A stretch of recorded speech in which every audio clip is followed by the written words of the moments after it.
Hey guys, welcome to Amped Up. So this is a video series that Shaun and I came up with in order to discuss biomechanics and everything related to it. And of course, we are your hosts, Ankoor Bhattacharjee or Fractal Biomechanics on Instagram. And I'm Shaun Astorga. So we'll start with the upper body on episode 1. So let's talk about ribcage. You know, Shaun, in traditional rehab training, this is something that is not really addressed much, ribcage or breathing. So we do focus on it a lot. And yeah, let's talk about why do we focus on it? Like, why is it so important when the rest of the world is not placing importance on it? Yeah, so the ribcage is important because it allows us to influence every system in the body by maybe changing how a person breathes or manipulating how a person breathes. We can change how they manage internal pressure in their system. So where their organs ability to move, so the organs can then kind of go through their normal process a little more efficiently. And that's going to have implications for the shape of the rib cage, the shape of the pelvis. It's going to influence a joint's ability to move through different ranges of motion. It's going to have a bias to it. So the rib cage structure is going to vary from person to person. So we can take advantage of that by using it to understand the person's joint motion capabilities and how they move, so that we can then influence and make a large change in that if like pain or performance or something else is an issue.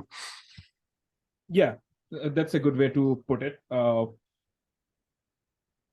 So here's my skeleton model, which I've kept handy so that I can demonstrate things. So you just pull that out of nowhere. Yeah. So as you can see, this is the rib cage, this is the pelvis. Here's the diaphragm, like a huge real estate that it occupies here. That's the diaphragm here. And this is the pelvic floor, of course. And here are the organs, the lungs, diaphragm, organs, pelvic floor. So this is a huge system that we have here. And why breathing is important, because in the ideal scenario, optimal scenario, which of course we are far from it, but in the optimal scenario, when you breathe in, the diaphragm flattens. So let me show it this way.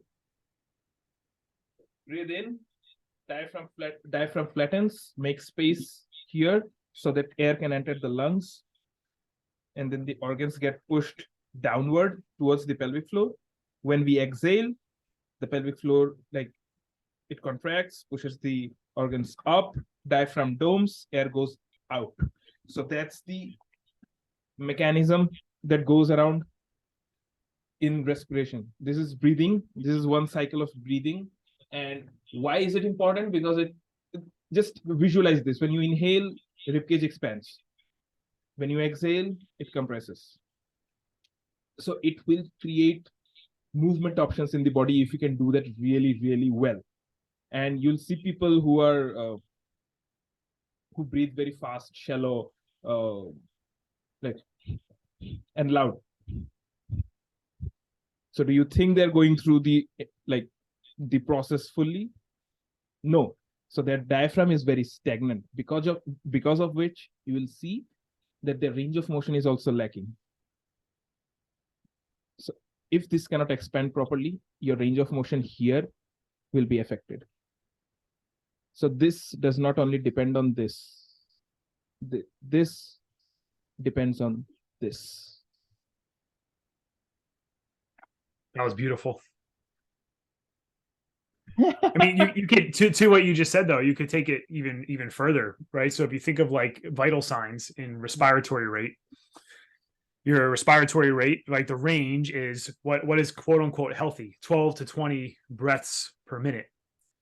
I would argue the closer you are to 20, right, the further you are away from 12, right? So the less efficient you are at that system. So this is like where like your hyperventilation, right, becomes an issue, and people have subclinical symptoms, meaning they have symptoms that like, oh, but you're anxious. Okay, that's okay. Your respiratory rate is, within the normal range. So people don't even consider that.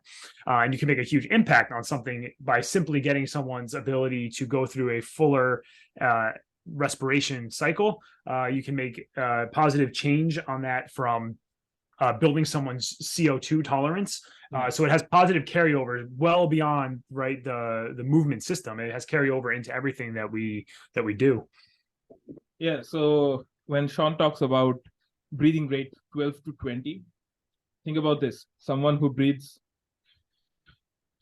So this is 1, 2. Imagine how many of it goes in 60 seconds. That's bad. That's not a good sign. Not ideal. Not ideal. Not ideal. That's not a good sign. And imagine someone who is this. So many seconds for just one cycle of breathing. So it's going to be less in number in 60 seconds compared to someone who is. So this is what he was talking about. Like if you have like, if you get anxious easily, like even I would say if you panic easily, a lot of breathing related issues, there's a huge biological component to it, and that's the rib cage and the movement of the diaphragm, which needs to be addressed. Otherwise, nothing's gonna stick.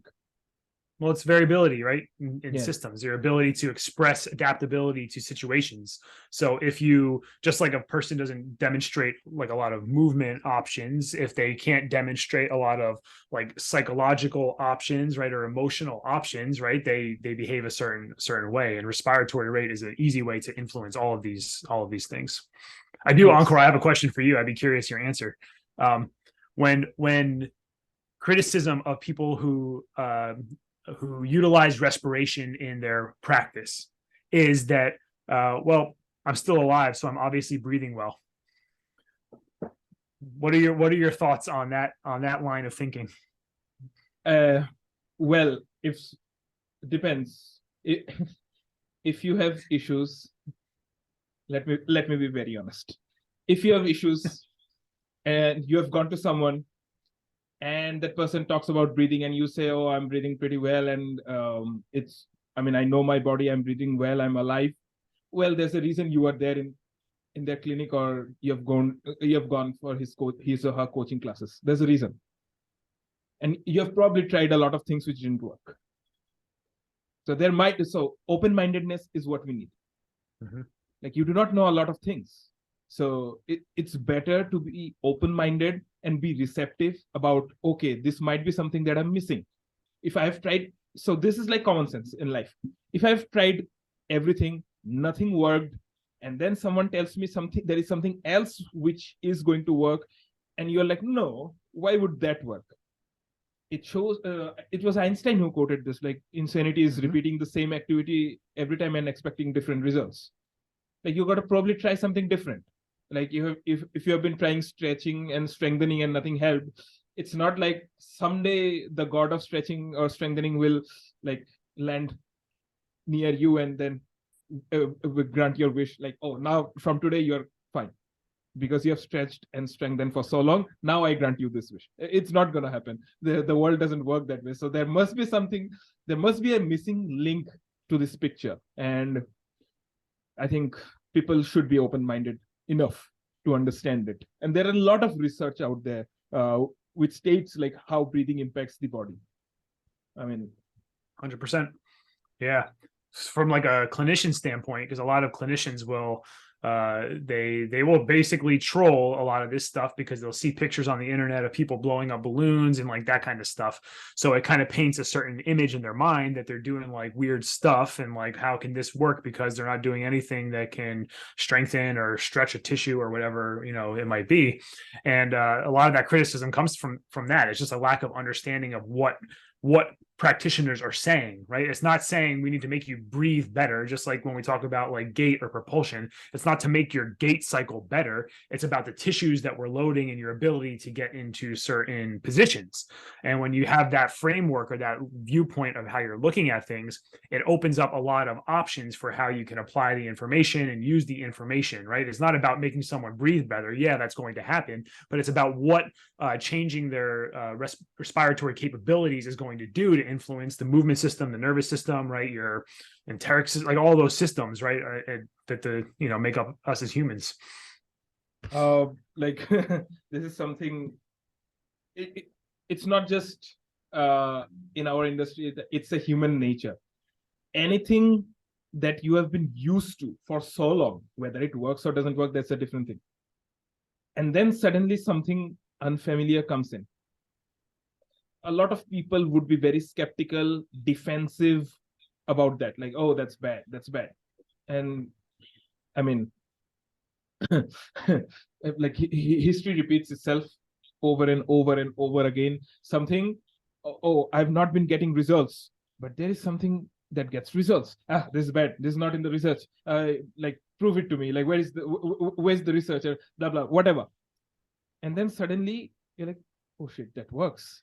Mine doesn't work. Like, now you have to make a choice whether to troll that or, okay, let me have an open mind and slowly start learning what's happening.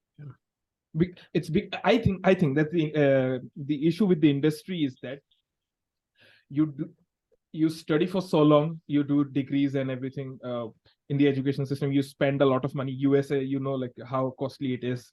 Anywhere in the world, you spend a lot, and now that you have spent a lot, you feel like, oh shit, do I have to change gears now? Like, then why did I spend so much after this? Isn't this fully effective? Now you carry the burden of time, energy, money invested in something that is probably not very effective. And then you're like, oh, damn, like, what do I do? And that is why it was very easy for me, even though I'm a very open-minded guy, but it was very easy for me because I don't come with that baggage. I almost started from there. And that was like a game changer for me. But I can, like, the human bias, I can understand. Like, you invested so much, and you're again, oh. So it's the same as like in life perspective. It's like, oh, you've been with someone for so long, and after like you split or something happens, it's like, I feel tired to get to know someone from the beginning. Like, it's tiring because all my energy time had gone there. Like, I'm tired now to know a new person from scratch. So this is a feeling which I think transfers everywhere. Yeah. Like, that's a good point. Physiotherapy, DPT, blah blah blah, exercise physiology, biomechanics, and everything. Oh shit, liver system doesn't work. Oh, we are not livers. We are fluid system. No. I've invested so much time, money into all this stuff. No. So this is the thing. Human brain wise, the moment you catch yourself going towards a bias, if you can break it, done. Like, that is a enlightenment level in the brain. The moment you catch, oh, this is a bias that I'm inclined towards. If you can break that, I think, and also if you can tame your first reaction. Very important. Well, it's cognitive dissonance, Yeah. Right. 100%. Like, it's people act like we have this whole like pain thing figured out, right? Like, we know how to solve low back pain. Like, no, we don't know, right? Because people still have chronic low back pain. So if you're going to like operate from the assumption that what you are currently doing that does not help every single person that comes to you is the answer, like, you're already losing, right? Like, you've lost the battle. Versus, okay, I run into a problem and a person that I cannot help. So let me understand why I can't help them. There's something more to working with this complex system that I just don't understand yet. And if you don't have that mindset, right, you're setting yourself up for failure, and you're not going to be able to help, right, a certain number of people. And also, to something you said, sorry, like you said about research, because that is another criticism that people, when it comes to respiration, and it is I'm going to say it is a short-sighted criticism that is based on the assumption that, right, the person who says that has read the same literature as like someone like myself, for example, because they're two very different things. Like, if you're looking at like physical therapy research for like, I don't know, shoulder pain, I doubt you're going to find anything related to respiration. But when you start looking at things that are in like surgical journals and like anatomy journals, and you start looking at things in like respiratory therapy journals and all of these things, then you can start piecing things together. So it's a false, an argument that's made based on a false premise. Yeah, I mean, if you keep waiting for research to tell you everything to do, well, good luck. You're already late. Well, that, but it's not like these aren't like evidence informed things that are happening. You know what I'm saying? Like, it's like I'm not just like making up breathing shit and like just doing it, and seeing what happens, right? And like, no, it's like based off of like the underlying like science behind all these things. It's just like, it is what it is, right? But people will automatically like see some of these things and they make a judgment because it's probably different than what they're doing, and they get a little butthurt about it, and then they just draw a line in the sand. Anything that's respiration, I don't even care. I don't even want to know about it because they're coming to me for shoulder pain or back pain or neck pain or whatever. And it's like, if you're not addressing the rib cage, which is literally at the foundation of your freaking body, like, you're gonna get lucky with some people, but you're not going to be helping everyone to the best of your ability. My my only question would be, like, if everything was so sorted out research wise, why is the entire human population struggling with pain and issues? Like, why? Like, this is so evident. Like, everyone is struggling some way or the other. If it was so sorted and research has everything in it, like, why is everyone struggling? There must be something out there which is more important to address. Right. I mean, yeah, like, you're taking a contrived situation, right, and trying to apply it broadly to every single human being. And just even just from that perspective, it doesn't make sense. Right. And listen, this is coming from someone I have read probably more literature than most practicing people. Like, I'm not even trying to like flex, weird flex on that one. Like, it's just true. And I read like a lot way out of the physical therapy realm, and a lot of the stuff I read just from like my interests. Like, there is more to it than just what like a physical therapy journal like JOSPT says about, ACLs, right? There's like more to it than that. Like, it's useful. Don't not read those things, but you have to keep an open mind and understand how it applies to a broader context. Yeah.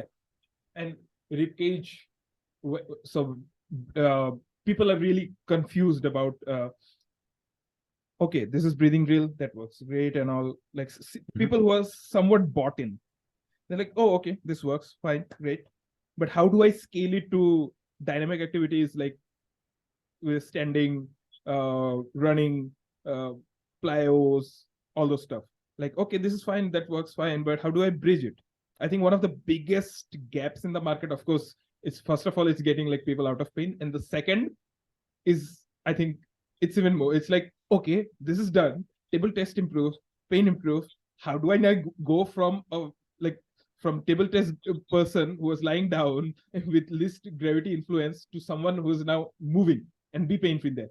So that's another gap that needs to be bridged.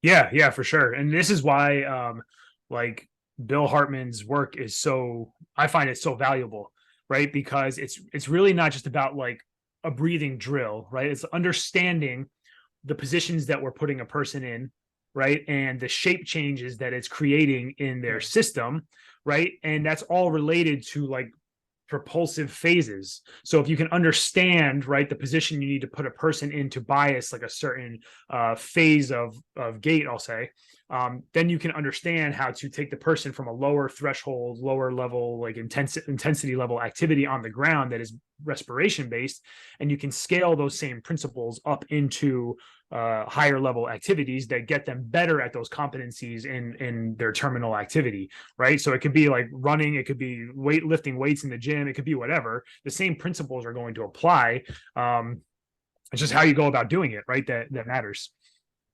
Rehab principles are training principles. So suppose when we talk about reach, so in a breathing drill, you're reaching. So the principles of reach will be used anywhere, like in the gym, like you're doing a supine hook lying floor press, or you're doing a cable exercise. The principles remain the same. It is all about using the principles and then doing it in dynamic activities. Like, everything does not have to be spoon fed. Like, people are like, oh, this is respiration drills, it does not transfer to dynamic activities. Who said that? I mean, it's the principles which need to be transferred there. It's not the activity. Like, it's the principles, like what muscles, what sensations, the osseous sense, this sensation that you feel, okay, this muscle is on, that muscle is inhibited, and all the stuff that is going to be transferred. Ankoor, I'm going to tell you something right here on record. oftentimes the criticisms come from people who tried to learn this information and they had a really, really hard time applying it in a meaningful way. So they didn't get the results that they were expecting. Or it comes from people who have zero clue what they are talking about on the subject because they watched like a couple of YouTube videos and they heard about it, a wacky inflatable tube man, and they started rolling their eyes, and that was the extent of their education. And then what they do is they create a problem and then they provide the reason why they're right about the problem that they created, which is that respiration stuff doesn't work. It's true. It happens in anything on social media, right? It's like, that's just how things are. People take a stance on something, whether they have a strong opinion or should have a strong opinion or not, it doesn't matter, because they're going to present themselves as an authority, and then they're going to talk about the thing that they are, against or for. Like, that's just kind of how it works. Anyway, back to what you were saying about reaches, right? You can even make it simpler, like in terms of like what you're trying to accomplish with like a 90-degree reach, like you just said, right? Like when you think about what you're trying to get better at doing with a 90-degree reach, you're getting this shoulder blade, right, better at upwardly rotating. So you're developing capacity in that position. It is a mid-propulsive, right, position when you're in like the 90-degree kind of range. So you're developing those qualities. So while you can use a breathing drill to give the person the capability to do, right, get into those positions and access those positions, and maybe start to build a little capacity at keeping like their pump handle up on that side and their shoulder blade in an upward rotated position. It's taking those same principles and then you apply it to higher and higher and higher stimulus activities so they can develop capacity at that skill, right? So it's not different than training, right? It's the same thing that you would do in training. It's the same thing you do in rehab. It's just the perspective underlying that is a little bit different. Yeah. And this is something that I want to say. If anyone's willing to, like, coach or clinician who is interested in joining AMP mentorship or curious about this stuff, there are coaches. I know them. Shaun knows them. Shaun is also one of those. I know coaches and clinicians who can make their clients do the breathing drills well and then transfer it to activities, and so that they can live their life like really good. The activities that they love, they do it. They lift weights, they jump, they run, everything. They're doing everything. So when you are skeptical whether it works or not, just know this. There are people who are nailing it, who are doing it. But there's a small percentage. And that is why you will need to invest in the education, in the practical implementation, into understanding the principles, the nuances, the intricacies. If you try to get education from Instagram, you will only be swayed by opinions which you're favoring currently at that moment in time. You're like, oh, I don't think the breathing drills work, and then you see a post by someone, it doesn't work, and you're like, yeah, this is why, and you see, oh, that person, confirmation bias, man. Confirmation, this guy is popular. Yep. Yeah, confirmation bias. There are guys who don't even post on social media but are nailing in real life, who know how to bridge that rehab to performance gap. Just because they're not posting enough does not mean breathing doesn't work. They're nailing it. They have millionaires as their clients. Yes. Yeah. If you want to reach that level, you have to be that good. Yeah. I mean, that's what it's about, right? It's not about like being on the internet and like me sounding smarter than someone, right? Yeah. It's about helping a person who's paying me to help them with a specific goal, right? Get out of pain so that I can run a PR marathon, right? Get out of pain so I can stay healthy and be there for my kids and go to the gym and do all those things, right? And when you can help a person do that, right, you are now like, they don't care what your title is. They don't care how you help them get there, right? They just want the result, the end result. And that's why we run our program, mentorship program, the way we do, because it's all about that, right? Ultimately, it doesn't matter if I can explain like quote unquote complex like ribcage mechanics, in a breathing exercise. It doesn't matter. It's really what can I use that information to help a client achieve a goal when they've gone to PT for a year somewhere else, right? And then you get any better. Like, this is very realistic scenarios, right? Yeah. Or if you're a trainer, I'm just going to keep, quote unquote driving performance, and I don't care if your back hurts, because when it hurts, I'm just going to refer you to a PT, right? Like that's a thought process. It's like, no, well, how about if you just like learn how to train a person so that everything you do they don't feel it in their low back, Yeah. Like, that's all. Like, I This mean, is- like that sounds oversimplified, but it doesn't really have to be more complicated than that. this is the flow chart. Let me explain the flow chart. So this is a human, a person who wants to get fit, who wants to work out and all, joins a gym. I mean, a coach who does not really care about biomechanics in depth, or does not invest in education regarding what works, what doesn't. So that coach, they will ask that person to lift a certain way, suppose, without knowing like what biomechanics is involved, like how it impacts certain tissues, how it impacts like respiratory system, other systems in the body. So, and then someday something happens, and then the person will say, oh, go to the physio because this is not my lane.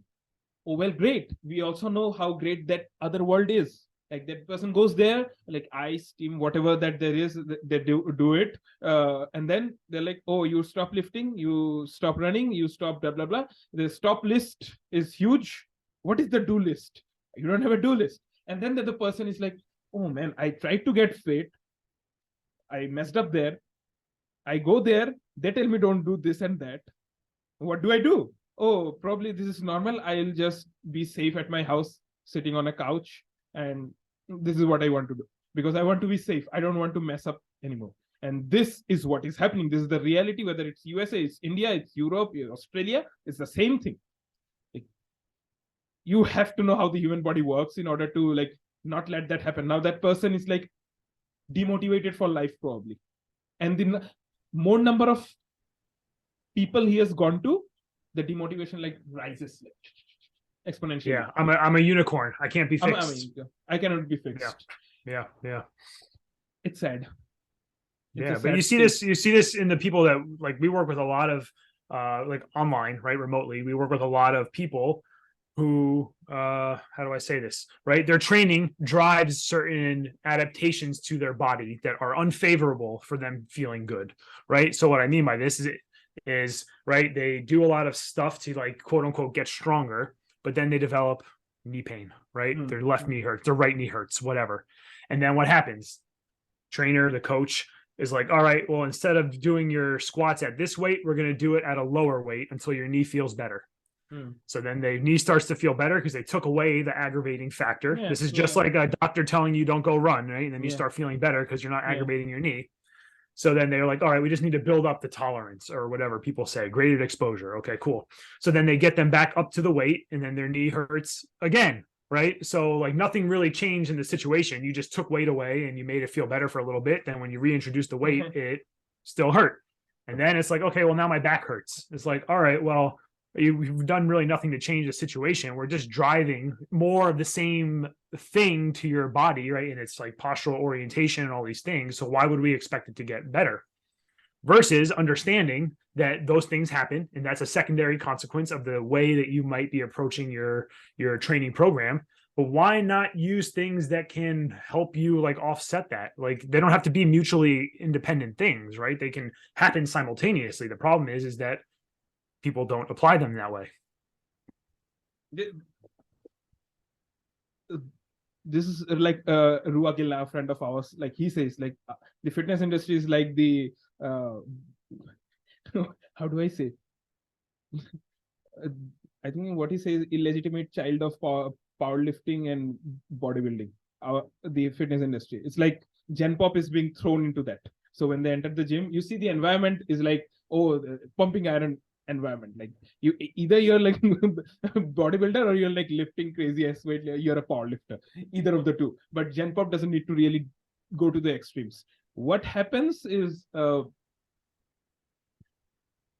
when so suppose a coach likes bodybuilding or powerlifting, they will try to impose that on the client, and then without even knowing what's needed for that client, without assessing the client, that client messes up, and then I mean, there's a cycle, vicious cycle that goes on. You don't know when that person will be in the gym next, because then another professional would tell them like, avoid lifting weights, and then lifting weights is dangerous, will be seen as dangerous. Like it's it's messed up. Like our industry needs to learn how to progress things for a layman who has never been into the gym, who has never done any physical activity. It needs how to progress, like progressive overload. This is also progressive overload, like in least gravity situation, like supine, pro, whatever. You sense the muscles, you sense what needs to be there, you sense the contact points on the ground or whatever, and then you slowly move onto higher level, like half kneeling, tall kneeling, standing, etc. If you cannot maintain foot points of contact in a supine hook line, why the hell would I put weight on your back and ask you to do something? I mean, it's bad. The situation is bad. Yeah, like I'm not going to say that those are like prerequisites to like go do stuff in the gym, but the principles are the same, right? They're the same.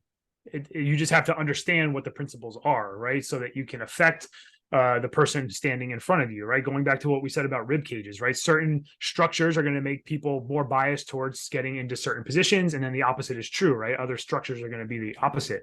And if you're viewing the weight room from that perspective, you can load the tissues you want, right? You can promote hypertrophy. You can do whatever you want in the gym. It literally doesn't matter. There's no difference from the end goal and result. It's just how you get there that is going to be a little bit different.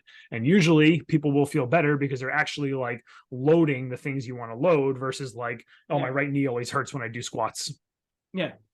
If it hurts every once in a while, like I'm not trying to sit here and say like if you are training for anything, you're going to have things not feel great at some point. That's going to happen. I don't want to sound like it's pain-free life forever. That's not the goal, right? But it's like if everything you do makes your right knee hurt, like something that you're doing is making your right knee hurt. So you have to address that, or just keep ignoring it and then wonder why your right knee's always hurting, I guess. But yeah, true.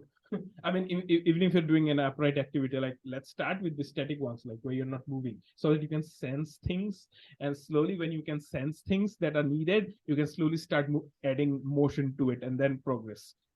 So that's progression, man. Like that's progression. You teach a person how to do something in a controlled, right, less dynamic way, and then you make it more dynamic. Like that's literally like how motor learning happens, right? Like people don't just go and like learn a complex skill like from reading it in a book, right? They have to like piece it together and figure it out for them.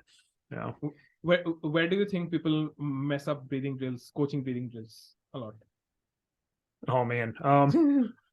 Yeah, so I think some of it comes from how they learn it. I think that a lot of people learn this information from like a very high level.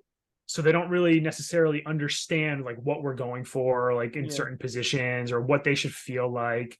And because of that, when they go do things, you'll hear people say, right, oh, we need to feel your left heel. We need to feel your left hamstring. We need to feel your abs working. So what they do is they use a ton of tension to find these things. So they squeeze their abs when they breathe, right? They like dig their hamstring into like a wall or like a bench or something along those lines. So we're already like from the setup, it's lack of understanding and application of principles. And you're going for something that should be very low threshold in terms of intensity and making it very, very, very high threshold. Same thing happens with like reaches, right? You take someone and you want them to do like a bilateral reach with their arm or a right reach, and they do the right reach. And the reason you're doing a reach in a certain degree is so that you can bias space in certain areas of your body. But the way they do the reach is right, doesn't get any of that. So they're shrugging their shoulder. They're using all like the compensatory mechanisms that you're trying to basically offset, right, by doing the breathing drills. So they're not going to get the result. Those are the biggest things I would say. If you think about respiration and what you're trying to accomplish with these drills is you're trying to get a situation where you're maximizing space in the body. So you have your respiratory diaphragm on top of your thoracic diaphragm. It's not just like crunch over my body or pelvic diaphragm. Yeah. Is get into the position. It's not just crunch my ribs over, ribs down, right? Is like not a good cue for that. It's how can I use, like, put myself in a position that gives my body the ability to access that from an exhale? And once you can find that, right, then you take a breath in and you're going to get your body, feel your body expand in all right directions. And that's really the goal. So if you're not getting those things right from the breathing drill, then you're not getting it. Like, there's no point of even doing it. Like the stack thing that you say, stack, the thoracic diaphragm, pelvic diaphragm stacked on each other. A lot of people will like excessively round it. That is where they miss it as well. Excessive rounding is not stack. It is not stack. Like, you're that's the ribs down cue, right? The ribs down. Everyone's like, ribs down. Like, no, ribs down is what happens when you're in a decent position and you exhale and your obliques can pull your ribs down, back, and in, right? Like, this is principle. Like, head, number one. If you're getting shorter, it's the opposite of what you want. So think about what the goal of these are, right? Is to create compression and expansion. Expansion is expanding. So you're getting bigger, you're going away from the ground. So if you are putting yourself in a ribs down position and you're getting shorter and your head's coming forward, you are doing the complete opposite of the goal of that drill. So it will not work. It's just like if your goal is to get a bigger bicep and instead of doing bicep curls, you're doing like tricep extensions. Like, it doesn't make any sense, right? Like, you wouldn't do that. It's the same thing, right? It's like if your goal is to create like upper rib cage expansion and you're shrinking your body every time you do it, your execution doesn't match. It doesn't match. Talking about like when we talk about shoulder range of motion and everything, the assessments, how to interpret the assessments, like ribcage position. Okay, so someone is brought in now. Okay, that person is going to look at the ribcage. So how to start? Like, how one measures the ribcage position in space, like assessment wise. Yeah, so that's a good way to phrase it too, because that's what we're doing, right? We're not just like, can the rib cage expand? It's like, what does that mean for where their center of mass is, right? And that's what we're really talking about. So if someone's like very forward in space, like, right, how do we know that? Is what you're getting at essentially with your question. So this is all, I mean, this is from like PRI, Bill Hartman, like they're the people who kind of influenced my thinking on these subjects. So we can use your shoulder range of motion measurements, measured a specific way, to get an idea of where compression or expansion exists in the body as it presents in front of your face. So if we're measuring shoulder flexion, for example, we can measure it with the arm supinated, the wrist is bent so that you're maximizing like more of an open packed position of the joints so that they can kind of go through joint motion. And that measurement is going to give you a lot of information about where a person might be getting, their rib cage might be influenced, right, from like superficial muscular activity. So big muscles squeezing the rib cage and changing its shape. So the lower like their shoulder flexion measure is, that essentially the lower the posterior compression is in their body. The way that I think about things is in zones. So you have, if you take like your the bottom of your shoulder blade to your like TL junction, basically your thoracic spine, the bottom of the end of your thoracic spine, so T12, like that's like you're below the scapula level of like zone, right? So if your range of motion in your shoulder is below 90 degrees, that probably means that you have to address the compression in that area. The further up you're able to get with your shoulder range of motion, then you're just going upward at that point for where like the biggest influence of compression is. Like, without even going that deep, like let's understand. It's pretty deep when he starts talking about this, but let's just understand from a visual perspective. So this will be making things even clearer. So someone, you if you're watching this, you must have seen people who are this chest out, chest out, like the rest waddle like a duck. Yeah. So you can try it on your own, like stand or sit this way and try moving your shoulders up. How much can you? There will be a restriction. Your mind is here. And versus ribs down without losing height. Like, see the difference? It starts hurting here now, if I'm too extended. The same goes like hunched, people hunched. it starts hurting even here. At this range, it starts hurting. So, and those visuals are good too, because it shows you're taking up space in your rib cage. So if you don't have the space to move, what happens? You run out of motion and something doesn't feel good, right? Versus like getting space. Yeah. So this is a very good representation of how the body actually works. So if you see people with limited range of motion, consider this. It's not just about like the tight muscles and in this area.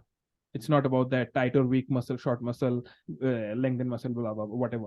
Muscles just follow the orders. It's this. The positioning of this needs to be considered first.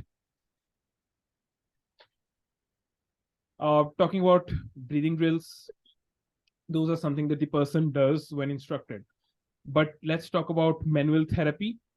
So you're a physiotherapist, so you use manual therapy in your practice. So when is manual therapy useful, and like how to actually use it? Yeah. So this goes back to having principles for how you view movement and how you can influence someone's ability to move so that they can achieve a specific goal, right? Or specific task. So people come to me with pain, but it's not just the pain. It's like, what is the pain limiting you from being able to do? So my goal is always to be able to create independence in the patient, right? So they don't feel like they have to rely on me for any manual therapy or that I'm doing something magical to them. It's to teach them how to do these things for themselves. So my goal is always, all right, I assess a person, explain to them what I think needs to happen, what we need to do, and then I will show them an exercise and coach them through the exercise. If I see them do this exercise, I'm like, I coached it pretty well. They did a good job of executing it. I didn't see any weird compensations. It should have gotten the result I wanted, but it didn't. At that point, like I might, right, rely on some kind of manual therapy, right? So I might do something that is like, okay, well, if they can't get into a position that's going to let them raise their arm overhead, maybe I need to use manual therapy to create the situation in their body so that they can now access that motion. And then we go right back to the exercise and go the same thing, test and retest and make sure that we got the change that we want. Because the goal again is like when they go home, I'm not there to do manual therapy on them. So I need to be able to make sure that they can do something from an exercise standpoint that is going to mimic the same results and move them along in terms of progression, right, towards more active things that get them to the goal. And this is also important, like you said, you're not going to be there to do manual therapy on them. Same goes like for people who are very enthusiastic about the breathing stuff and all, they prescribe 5 to 10 exercises to people, to their clients. Don't do that. Same thing, yeah. Each and every step should be easy to understand and replicable. If it is not replicable, out. Like, yeah, they don't need to do it right now because they don't understand it yet. It has to be replicable, otherwise there's no use doing it. Like, what are they going to do as homework? Yeah. Do you know how many people I've had tell me that breathing exercises don't work on them? Who like, then I'm like, well, let's see the breathing exercise, and then we're like, oh, can we try it this way? And then they magically work now. It's because you skip it's principles, right? It's all principles. Like if you can't do something in the most simple supported position, you have no business telling someone to go in like sideline and reach one leg one direction and their other arm the other direction. And like, I just did like the dab symbol, but like there's no, right, there's no way they're going to do it. It's just like you know, you just learn to walk and then you go try to like run a marathon. Like it doesn't make you can't, it doesn't work that way. There's skills that need to be built up, just like getting better at like lifting weight overhead and getting stronger in overhead positions. It's the same exact thing. There needs to be a logical progression. You can't just like go 5 steps ahead. It just doesn't work that way. This is what I was saying, like in the gym or even home workout, whatever, like you're rehabbing someone, the principles come first. You have to first nail the basics, like your life depends on it, and then slowly move forward using things which are more complex.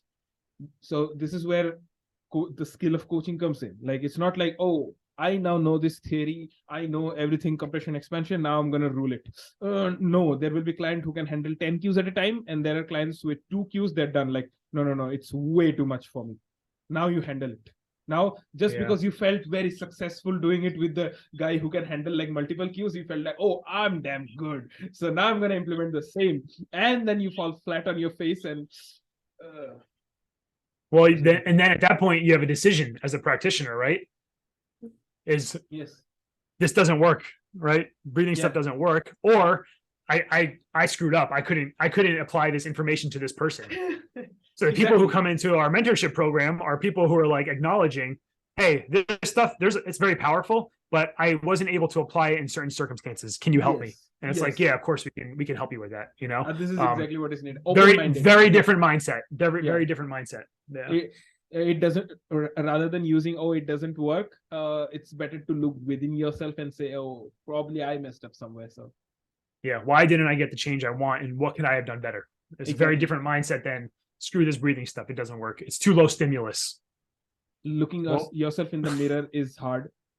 And probably the best thing you are going to do in this 2023. Do it. It's hard. Like really hard. It's hard. Yeah. Like I've been there.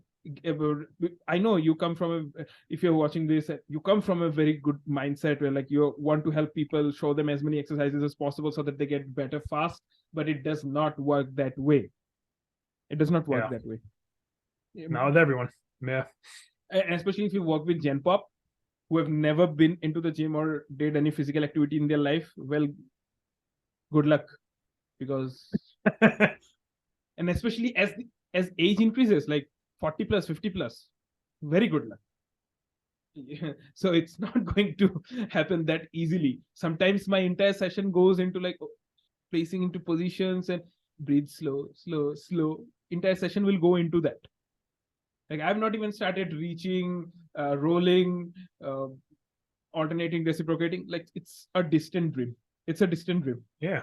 So that's like anything, man. It's like understand what the end goal is going to look like. Yeah. But then what steps do you take now that are going to start moving you in that direction? You know, it applies to everything, right? Yeah. Like when people ask how many sessions will it take for me to get better? Well, it depends. I cannot, like, no one can say that.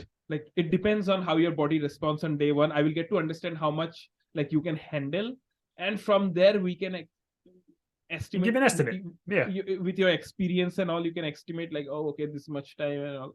But no one knows. We play by principles. You never know like how much it would impact.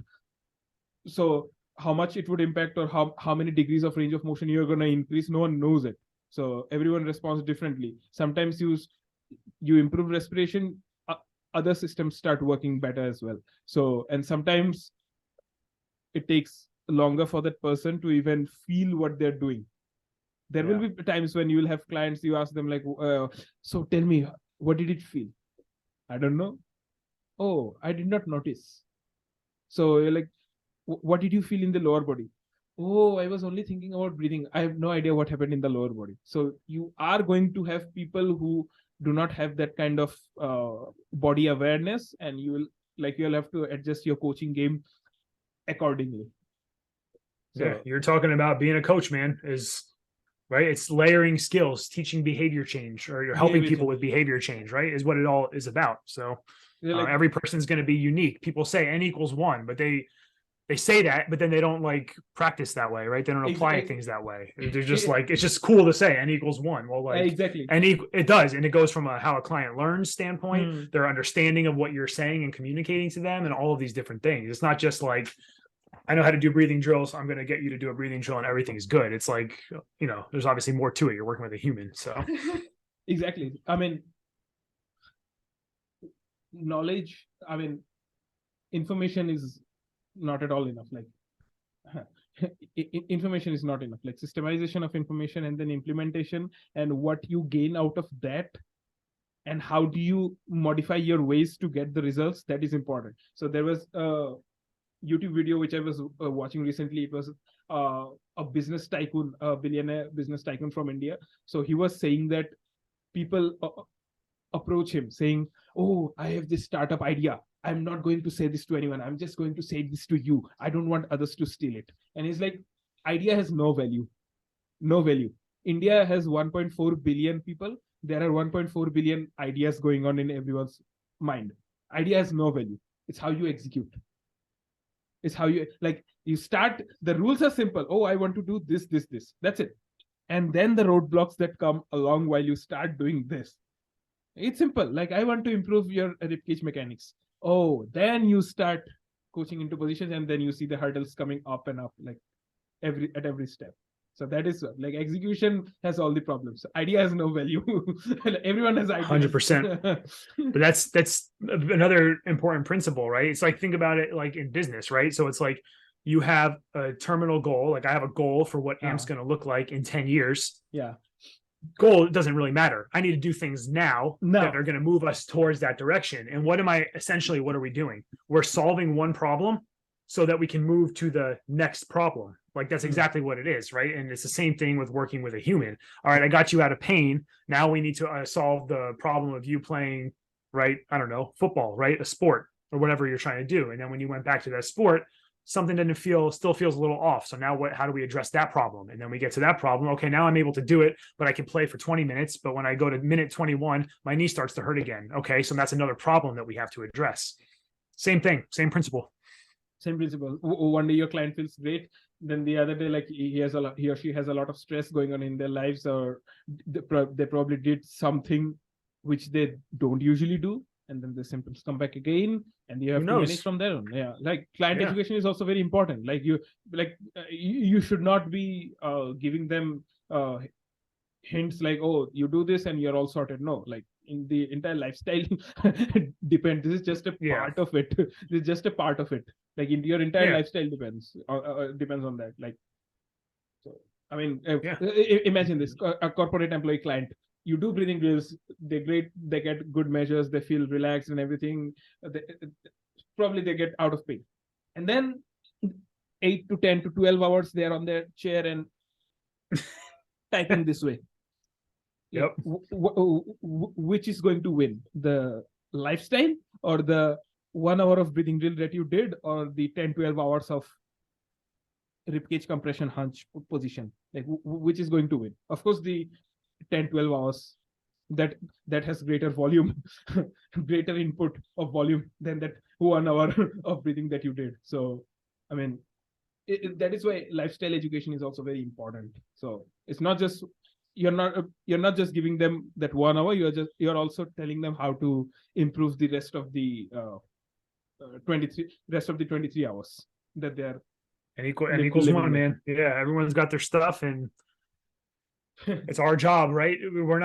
It's not, let me give you a breathing drill that's going to restore all your internal rotation. It's like, how can we audit like the things that are happening, right? And make something a plan that makes sense for you and the things you're trying to do and like what your lifestyle is, Yeah. It's like everyone knows that sleeping 8 hours a night is very valuable. How many people sleep 8 hours a night? It's not realistic, right? It's like literally not realistic for some people. Some people, right, they work till 11 o'clock at night, right? And they come home and they want to hang out with their spouse, right? Like, some people have kids, right? And their kid wakes up every night at like 2 a.m. crying. Like, these things are just reality, right? So it's like, everyone knows what to do. It's just like, can it happen? Like, is it realistic for it to happen? If not, how can we make it more towards realistic?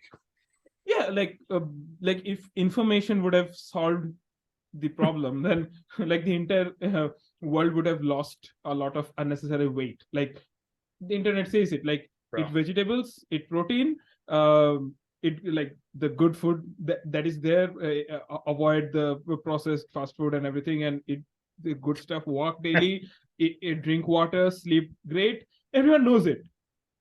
But how many, obesity is on an all-time rise right now with all the good information out there. Obesity, so isn't this a contradictory situation going on? If information would have solved everything. Are you saying that all the people who make fun of people like you and me for studying biomechanics and getting good at helping people, and they criticize us for not promoting activity, are you saying they're wrong? There's an activity crisis in America and we're worried about propulsion. Like, what kind of argument is that? There's no activity crisis with me and the people I work with. Crazy, man. Like, I love apples. Oh, that means you hate mangoes. How could you say that? How could you say that? I'm also So ridiculous. I'm also flapping the pelvis like a butterfly here. Yeah, you don't understand that the SI joint only has millimeters of motion available. Well, there is millimeters, and that matters. Hey, I would argue each millimeter is worth a little bit more than your degrees of shoulder flexion, right? Yeah. When you only got a couple to go. Ask anyone with with L5 S1 low back pain if the millimeters of motion in their SI joint matter to them. Nothing matters until it matters. Hip internal rotation. Everyone's obsessed with hip internal rotation. It's like ask any person who's had a hip replacement if they care about their hip internal rotation. It's like we just wait till it's a problem and then we're going to be like, oh, there's, blah, blah, blah, nothing we could have done. It's like, no, that is ridiculous line of thinking. Awesome. That was awesome content for our amped up episode, and we're going to catch up soon to discuss more of it, and it's going to be fun. And if you're a budding coach or clinician, you're considering amp mentorship, this is the place for you, where you will actually learn theoretical knowledge and how to implement that in real life on people. And like, it's not about technical jargons or just theoretical knowledge. Yeah, you implement. You learn how to work with people, different types of people, most importantly. And if you are someone who has watched this video up till now, it means you are interested in knowing how to serve your clients better, which is a good thing, which is a brilliant thing, because that is what we need in this industry more of, because this industry, you know it, like, I will ask you a few questions, like, why is everyone in pain? Why everyone has discomfort? Why is everyone struggling? There has to be something. Like, so if you are watching it up till now, it means you are interested in knowing the human body better. You're at the right place, my friend. So yeah, and I'll just add to that, like, we literally walk you through what we do, like when we work with people. I do it, Ankoor does it, you share your cases, we help you walk, like, hold your hand through it, right? Yeah. So that you get a good feel for what it looks like to work with a client. It's not just do this breathing drill and it's magical, everything is better. Like, that does happen sometimes, but like, it's like, okay, how can we take these principles and apply them to specific scenarios? Like, if it was about breathing drills, you can find it on the internet. There's a lot of it. You don't need to join this program. Like, if only information was stopping you from becoming what you want to be, like, it's out in the internet, in the open. It's for free. Yet people are struggling. Show something about the human behavior. Show something about the human behavior. It's like, information is out there, man. Like, you don't need information. You need, okay, how do I systemize it? How do I implement it? How do I learn it from people who have been through this, so that I can cut through all the mistakes that they've done? You will still make mistakes. You will still make mistakes, but how do I, like, get more efficient? That is more important. Yeah. And when the mistake happens, how do I evaluate it? Where I went wrong? What could I have done differently? And then course correct very quickly. That's the big thing. Yeah. Awesome. All right. Ankoor, see you, man.